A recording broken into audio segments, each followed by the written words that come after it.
Last में मुझे ये बताइएगा, आप एक कश्मीरी हैं तो आप क्या चाहते हैं कि आप पाकिस्तान में रहें या आप भी एक अलग कश्मीर चाहते हैं? हाँ, मैं खुद बेसिकली कश्मीरी हूँ, लाइन ऑफ कंट्रोल पे रहने वाला हूँ। तो अगर दोनों तरफ का कंपैरिजन किया जाए तो इधर तो बिल्कुल भी नहीं डेवलपमेंट हुई, इसके बरक्स उस तरफ बहुत ज़्यादा डेवलपमेंट हुई है और लोगों को काफ़ी सारी फैसिलिटीज़ भी दी हुई हैं। रिकॉर्ड ब्रेक हुआ है, मैन्युफैक्चरिंग यूनिट सबसे ज़्यादा कश्मीर में लगे हैं। आज गुजरात को भी पीछे छोड़ दिया, उत्तर प्रदेश को भी पीछे छोड़ दिया, कश्मीर में ज़्यादा इन्वेस्टमेंट हो रही है। फिर भी हम क्यों कहते हैं कि वहाँ पे कश्मीरी खुश नहीं है? वहाँ पे कश्मीरी खुश नहीं है, वहाँ के कश्मीरी चाहते हैं हमें आज़ादी हो। पाकिस्तान बात कर लूँ, सर्वे किया गया है एक पाकिस्तान में, तकरीबन कुछ 60 से 70% कश्मीरी ये कह रहे थे कि हमें पाकिस्तान से अलग कर दें। ठीक है, अगर इंडिया की मैं बात कर लूँ, अक्सर हमें कमेंट्स आ रहे होते हैं और कश्मीरी ये कह रहे होते हैं कि भाई हम इंडिया में बहुत खुश हैं। इसकी क्या वजह? सर, उसकी सबसे बड़ी रीज़न है आपकी स्टेबिलिटी। आपकी इकॉनमी देख लें, आपका जो है बिज़नेस सेक्टर देख लें, आपका कोई भी सेक्टर जो है, जो डेवलपिंग फैक्टर्स होते हैं किसी भी कंट्री के लिए, एक इंडस्ट्री होती है, आपकी जॉब रेशोज़ होती हैं, आपकी इकॉनमी होती है जो कि कंट्री को डेवलप कंट्री बनाती हैं, वो सब देख लें आपकी पाकिस्तान की कहाँ पे जा रही हैं। जीडीपी कहीं पे भी नहीं है, ऑलमोस्ट 1 बिलियन अपने पास है, उसके नीचे जाएंगे तो हम बैंकरप्ट हो जाएंगे। हम अपील करते हैं हिंदुस्तानी गवर्नमेंट से कि खुदारा नरेंद्र मोदी आओ और इस जुल्म से यहाँ निजात दिलाओ लोगों को। जहाँ तुम्हारे रकबे, तुम्हारे विरासत में रकबे मिले हुए, ये लोगों को आके बदमाशी करते हैं। ठीक है, आज इन्होंने हमें बेदखल किया है। इस वक्त मेरे बच्चों को घर से निकाला है, बरसती बारिश में मैं रोड पे बैठा हुआ हूँ। ठीक है, तहसीलदार मुजफ्फराबाद, ये साबर नकवी, SHO थाना सिटी सदर, ये किस कानून के तहत बेदखल कर रहे हैं घर से घर सील करके। मैं कमिश्नर से अपील कर रहा हूँ कि 2 घंटे के अंदर अगर मेरे घर की सील न खोली गई, मैं खुद सोधी करूंगा, जिसकी तमाम तर जिम्मेदारी कमिश्नर मुजफ्फराबाद पे होगी। ये पुलिस इंतजामिया उन्होंने हमारा घर सील कर दिया है। मैं यहाँ पे अपने हैसियत से, इस हैसियत से मैं ऐलान करता हूँ, मैं ये ऐलान करता हूँ कि फौरी तौर पे कमिश्नर मुजफ्फराबाद, कुछ भी हुआ, ये बच्चे मेरे बैठे हुए हैं। ठीक है, मैं खुद सोधी करने जा रहा हूँ। कमिश्नर मुजफ्फराबाद, तहसीलदार मुजफ्फराबाद जिम्मेदार है, या मैं फिल फौर हमारा घर खोलें और रिकॉर्ड की दुरुस्ती करें, अदरवाइज हमें हिंदुस्तान इंडिया से मदद करते हैं। हम मोदी से मदद तलब कर रहे हैं कि आओ और इनको सीधा करो। ये रकबे तुम्हारे हैं मोदी, ये सिखों के, गैर मुस्लिमों के रकबे हैं, किसी के बाप के नहीं है, किसी की माँ को जहेज में नहीं मिले हुए। कि अगर पाकिस्तानी कश्मीर की मैं बात कर लूँ तो कितनी डेवलपमेंट कर रहे हैं हम? मैं खुद बेसिकली कश्मीरी हूँ, लाइन ऑफ कंट्रोल पे रहने वाला हूँ। तो अगर दोनों तरफ का कंपैरिजन किया जाए तो इधर तो बिल्कुल भी नहीं डेवलपमेंट हुई, इसके बरक्स उस तरफ बहुत ज़्यादा डेवलपमेंट हुई है और लोगों को काफ़ी सारी फैसिलिटीज़ भी दी हुई हैं।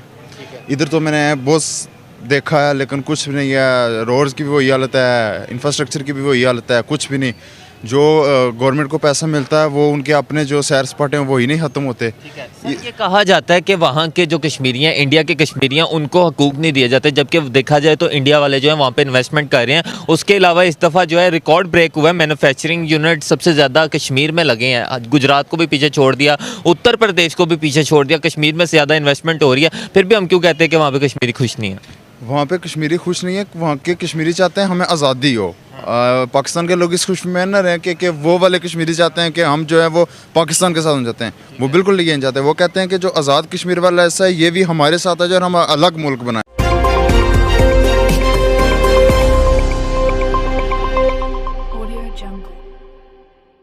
हेलो दोस्तों, भारत और विश्व न्यूज़ चैनल में आपका स्वागत है। दोस्तों, साल 2022 में भारत ने सबसे ज़्यादा किसी राज्य में इन्वेस्ट किया है तो वो राज्य कश्मीर है। हाँ दोस्तों, कश्मीर को भारत का स्वर्ग बनाने के लिए भारत सरकार ने इसके लिए अनेक योजनाओं का आरंभ किया है। वहीं पीओके का हाल इतना बुरा है, आज पीओके की आवाम भारत से यह गुहार लगा रही है कि आप हमारी मदद करें और इस गद्दार पाकिस्तान से पीछे छुड़ाएं। हाल ही में पीओके के मुजफ्फराबाद में एक असहाय जनता को उसके घर से बेघर कर दिया गया है। वो अपनी गुहार लगाता रहा, परंतु पाकिस्तानी पुलिस ने उसकी एक न सुनी और उसे घर से निकालकर बाहर फेंक दी। सर, कश्मीर के लिए कितनी बड़ी अचीवमेंट है कि इंडिया इस टाइम सारा ध्यान जो है कश्मीर में दे रही है, वहाँ पे यूनिट्स लगा रही है। कश्मीर के लोगों को इस चीज़ का फ़ायदा हो रहा है और उनको क्या चाहिए, वो तो बल्कि खुश हैं। वो कहते हैं कि हम इंडिया के साथ में रहना चाहते हैं, पाकिस्तान के साथ हम अलग रहना चाहते हैं। तो उन लोगों के लिए तो अच्छी बात है, लेकिन वो एक चीज़ की जो महरूमी है उनको, वो आज़ादी की है, तो उसके लिए वो लड़ रहे हैं। जब इंडिया वहाँ पे इतना इन्वेस्ट कर रहा है तो फिर किस चीज़ की आज़ादी? आज़ादी बस यही है कि आगे पीछे नहीं इतना कर सकते, अपनी कोई एक होती है ना कि बोल नहीं सकते अपने हकूक़ के लिए, वो चीज़ नहीं है। अब आजकल महंगाई के हिसाब से आप देखा जाए तो लोग तो अपनी फैसिलिटीज़ चाहते हैं ना, लोग चाहते हैं कि बस चुप ही रहूं लेकिन खाने को मिल जाए, इसलिए लोगों को अच्छी खासी इन्वेस्टमेंट हो रही है, लोगों को प्रॉफिट मिल रहा है, इसलिए लोग चुप हैं। लेकिन नेशनलिस्ट हैं जो आज भी आज़ादी के लिए आवाज़ उठा रहे हैं, और फिर उनके किस तरह दबाया जाता है वो तो आपको सबको पता है, न्यूज़ चैनल तो आप देखते ही हैं। अच्छा सर, कश्मीर की अपनी बहुत खूबसूरती होती है, उसके बाद इंडिया इतना इन्वेस्ट कर रहा है, मैन्युफैक्चरिंग कर रहा है वहाँ पे, आपको लगता है ये सब करने के बाद इंडिया की जो खूबसूरती और बढ़ेगी और विजिटर जो है ज़्यादा से ज़्यादा इंडिया में आएंगे? आपको पता है कि पाकिस्तान के जो ज़्यादातर विजिटर्स एरिया है ना, वो पाकिस्तान आर्मी के अंडर है, और इसके बरक्स जो इंडियन कश्मीर का है ना, वो इंडिया वहाँ पे इन्वेस्टमेंट करके ना, लगभग इंडिया ने पता नहीं कितने खरब इन्वेस्टमेंट करके वहाँ से ट्रेन जो है ना वो पहाड़ियों से गुजार के श्रीनगर तक पहुँचाई है, कितने खरब की इन्वेस्टमेंट हुई है। वो लोग ऐसा क्यों है सर? वो कश्मीर को खूबसूरत बनाना चाहते हैं, उससे कश्मीर से रेवेन्यू कमा कर कश्मीर पर इन्वेस्टमेंट करना चाहते हैं, इससे इनको भी फ़ायदा होगा। जब टूरिस्ट आएंगे बाहर के मालिक से तो इंडियन एयरपोर्ट्स पर ही उतरेंगे, वही उनके वीज़ा लगेगा। अस्सलाम वालेकुम। वालेकुम अस्सलाम। क्या नाम है? उमर। क्या करते हैं? मैं जॉब करता हूँ। जॉब करते हैं। उमर साहब, मुझे ये बताएं कि अगर हम पाकिस्तानी कश्मीर की बात करें तो हम कितना डेवलप कर रहे हैं कश्मीर को? हम सर करंटली अगर देखा जाए तो हम कश्मीर की डेवलपमेंट के लिए कुछ भी नहीं कर रहे हैं। उसकी रीज़न ये है कि इंडिविजुअल पर्सन मैं या आप कुछ नहीं कर सकते। ये एक हमारा जो क्या लें आपका गवर्नेंस का निज़ाम है सारा, वो इतना को जो कह लें लो ग्रेड हो चुका हुआ है कि वो लोग इस चीज़ को उस तरह परसू नहीं कर रहे जिस तरह उनको करना चाहिए। मुस्लिम्स हैं कश्मीर के, दे हैव राइट्स, जो कि being a Muslim country, one of the biggest Muslim countries Pakistan right now in whole world, तो बीइंग दैट आपको स्टांस लेना चाहिए इस चीज़ का कि आपको मुसलमान होने की नाते ही सिर्फ कश्मीर को या किसी एक स्पेसिफिक कंट्री को साइड पे कर दें, मुसलमान है वो, तो बीइंग अ मुस्लिम हमें एक मुसलमान पे जुल्म होते हैं जो है ना, वो देखना नहीं चाहिए, उसको परसू करना चाहिए। और इसका बेस्ट चैनल जो है वो हमारी गवर्नेंस है। और गवर्नेंस जो है वो आजकल पाकिस्तान का क्या हालात हैं आपके मेरे से ज़्यादा बेहतर समझते हैं, जर्नलिस्ट हैं आप, ठीक है। तो हम लोग अपने ही क्राइसिस से नहीं बाहर आ रहे, हमने किसी को क्या कहना। अगर मैं बात कर लूँ, सर्वे किया गया है एक पाकिस्तान में, तकरीबन कुछ 60 से 70% कश्मीरी ये कह रहे थे कि हमें पाकिस्तान से अलग कर दें, ठीक है। अगर इंडिया की मैं बात कर लूँ, अक्सर हमें कमेंट्स आ रहे होते हैं और कश्मीरी ये कह रहे होते हैं कि भाई हम इंडिया में बहुत खुश हैं, इसकी क्या वजह? सर उसकी सबसे बड़ी रीज़न है आपकी स्टेबिलिटी, आपकी इकॉनमी देख लें, आपका जो है बिज़नेस सेक्टर देख लें, आपका कोई भी सेक्टर जो है, जो डेवलपिंग फैक्टर्स होते हैं किसी भी कंट्री के लिए, एक इंडस्ट्री होती है, आपकी जॉब रेशोज़ होती हैं, आपकी इकॉनमी होती है जो कि कंट्री को डेवलप कंट्री बनाती हैं, वो सब देख लें आपकी पाकिस्तान की कहाँ पे जा रही हैं। जीडीपी कहीं पे भी नहीं है, ऑलमोस्ट 1 बिलियन अपने पास है, उसके नीचे जाएंगे तो हम बैंकरप्ट हो जाएंगे।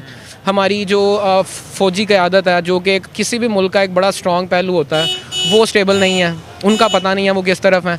अपनी पॉलिटिकल कंडीशन देख लें कहाँ पे जा रही है। कोई भी पाकिस्तान जो है पूरा 4 पार्टीज़ में डिवाइड हुआ है, कोई एक लीडर नहीं है जो को कर सकता है। इसी तरह अब मैंने अगर मैं अपने कश्मीरियों की जगह अपने आप को रखूँ तो मैं कभी भी ऐसे कंट्री में जाना ही नहीं चाहूँगा।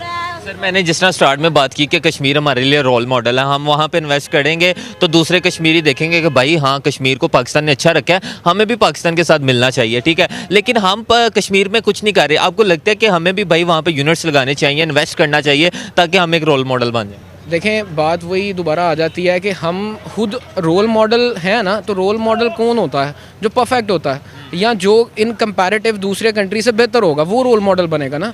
तो आप एक जो ये इंडिया पाकिस्तान क्लैश के अलावा आप जो इकोनॉमिक स्टेबिलिटी या उनकी जो हुकूमत की स्टेबिलिटी है या इस तरह की चीज़ें या डेवलपमेंट है कंट्री की, वो आप पाकिस्तान और इंडिया की कंपेयर कर लें तो ऑब्वियसली इंडिया की ज़्यादा है। ऐसे ही है ना, तो रोल मॉडल तो हम रहे नहीं उनके, पहली बात ये है। और दूसरी बात, अगर वो परसू करते हैं, जैसे आपने कहा कि वहाँ पे इंडस्ट्रीज़ बहुत ज़्यादा बन रही हैं।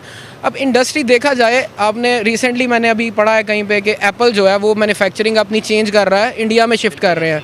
टेस्ला इंडिया में शिफ्ट कर रहा है, बिकॉज़ वो एक तो जगह दे रहे हैं और दूसरा जो कंपनीज इंटरनेशनल ब्रांड्स जो हैं वो शिफ्ट हो रहे हैं, उनको ग्रोथ नज़र आती है।